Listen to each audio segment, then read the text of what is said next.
사람 중에는 똑같이 성경을 읽어도 성경에서 납득할 수 없는 것, 이해할 수 없는 것들을 꼬집어내는 사람들이 있습니다. 가장 인기 있는 것 중에 하나가 가인이 누구와 결혼을 했느냐 하는 것입니다. 그 당시에는 아담의 가족밖에 없었을 텐데 가인이 결혼을 했다면 자기 누이와 결혼을 한 게 아니겠느냐, 이런 질문하는 사람들이 의외로 많습니다. 본인들은 마치 무슨 큰 발견이나 한 것처럼 이런 질문을 하지만 저는 옛날부터 성경을 읽어서도 이런 것에 대해서는 한 번도 궁금하지 않았습니다. 누구와 했겠지요? 여자와 했을 것입니다. 성경은 많은 것을 말하지만 모든 것을 말하는 것은 아닙니다. 그게 중요한 것입니다. 그러므로 성경이 말하지 않는 부분 속에 그런 자질구레한 질문에 대한 해답이 있을 것입니다. 왜 우리는 성경이 말하는 것에 대해서는 귀담아 듣지 않고 성경이 말하지 않는 부분에 대해서 관심을 가지려고 합니까? 어떤 사람들은 여기서 한 걸음 더 나아가서 자기가 성경에서 이해할 수 없던 것들을 모아다가 학설을 만들어 가지고는 그것을 남들에게 열심히 가르치는 사람도 있습니다. 예컨대 어떤 신학자는 창세기 12장에 그 땅에 가나안 사람들이 있었더라는 구절을 따다가 그것을 근거로 이 구절을 보니까 모세가 창세기를 썼을 수가 없다. 창세기는 이스라엘 사람들이 가나안에 정착한 다음에 기록되었을 것이다 라는 학설을 만들어서 사람들에게 가르쳤습니다. 뭐를 하자는 것입니까? 모세가 창세기를 쓴 게 아니라면 창세기를 믿을 수 없다는 얘기입니까? 모세가 썼으면 믿고 모세가 안 썼으면 믿을 수 없다는 얘기입니까? 그건 중요한 것이 아니에요. 누가 썼든 중요한 것은 하나님의 영감으로 기록되었다는 것이고 거기에 하나님의 말씀이 있다는 것이고 그것이 우리의 신앙과 삶의 기준이 된다는 것입니다. 이것이 중요한 것이고 이것이 우리가 전하는 메시지입니다.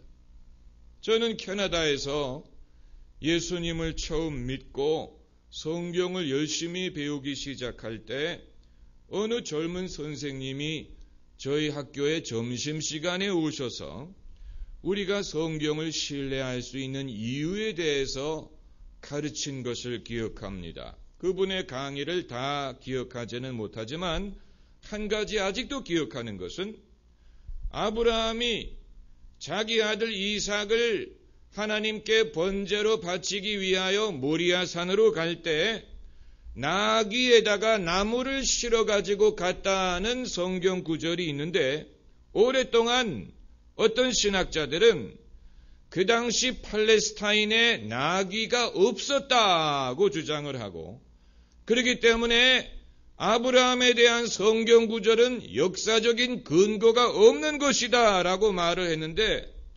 최근에 그 당시에 팔레스타인에 나귀가 있었다는 증거가 발견되었습니다. 그러니까 성경을 믿을 수 없다고 주장하던 사람들은 자기의 무지함을 자랑하고 있었다는 얘기입니다. 충분히 알면 성경은 얼마든지 믿을 만한 증거가 되는데 충분히 알지 못하기 때문에 성경을 불신한다는 것입니다. 그러면서 본인은 남들보다도 잘 안다고 생각을 하니 얼마나 우스운 일입니까? 그런데 성경에 대해서만 그런 것이 아니고 하나님에 대해서도 그렇게 생각하는 사람들이 있습니다. 어떤 사람들은 세상을 훑으면서 하나님의 존재를 부인할 만한 이유를 찾으려고 합니다. 9.11 테러가 일어났을 때 어떤 사람들은 이렇게 주장했습니다. 하나님이 계시다면 왜 이런 일을 허락했겠느냐? 이런 참혹한 일이 일어나는 것을 보니까 하나님이 없다는 증거다. 이렇게 주장했어요. 그런데 이것은 멀리서 남에게 일어나는 이 일을 지켜보면서 참견하는 사람들의 얘기고, 정작 9.11 테러를 당하고 그 자리에 있었던 사람들 중에는 오히려 하나님이 도우시는 것을 경험했다고 말하는 사람들이 있어. 그 내용에 대해서 다큐멘터리까지 만들었습니다. 9.11 테러의 기적 그래가지고. 그러니까 직접 당한 사람은 말이 없는데 왜 멀리서 남의 일을 지켜보면서 참견하면서 그러므로 이렇다느니 저렇다느니 세상이 불공평하다느니 하나님이 어떻다느니 도대체 자기 일이나 열심히 하라고 하세요. 왜 남의 일에 대하여 남은 말하지 않는데 왜 남의 일을 지켜보고 참견하면서 거기에 대하여 하나님은 이렇다느니 저렇다느니 이런 말을 하는 것입니까? 그러니까 컵에 물이 반이 차 있을 때 물이 반밖에 없네 라고 말하는 사람이 있고 물이 반이나 있네 라고 말하는 사람이 있다고 하는 것처럼 똑같이 성경을 읽으면서도 충분히 믿을 만한 증거를 보는 사람이 있고 믿기 어려운 것들만 보는 사람들이 있습니다. 그리고 세상을 지켜보면서 하나님이 계시다는 것을 확신하고 느끼는 사람들이 있고 하나님이 없다고 생각하는 사람들이 있다는 것입니다. 그런데 그건 본인들의 자유에 해당하는 것이기 때문에 뭐라고 말할 수는 없습니다. 본인이 그렇게 느낀다는데 거기에 대해서 뭐라고 말하겠습니까? 하나님을 느끼는 사람은 하나님을 느끼기 때문에 그렇게 말하는 것이고 못 느끼는 사람은 못 느끼기 때문에 그렇게 말하는 것인데, 그러나 그것이 남들에게 미치는 영향에 대해서는 생각을 안 할 수가 없습니다.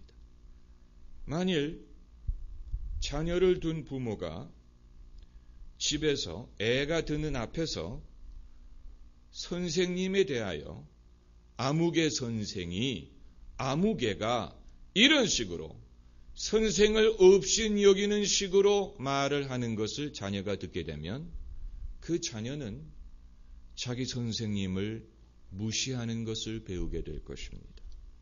만일 부모가 자녀가 듣는 앞에서 교회 학교 선생님에 대해서라든가 전도사님에 대해서라든가 목회자에 대해서 함부로 말을 하게 되면 자녀가 그것을 듣고 무엇을 배우느냐?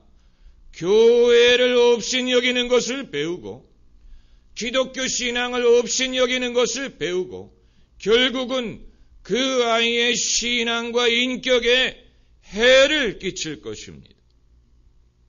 사람이 본인 마음속에 차가움이 있든 냉소주의가 있든 미움이 있든 불신이 있든 이것을 갖는 것은 본인의 자유지만 본인만이 그것을 간수하는 것이 아니고 남들에게도 그것을 전해준다면 그것은 자칫하면 남의 영혼에 상처를 입히고 남을 영적으로 실족하게 할 수도 있습니다.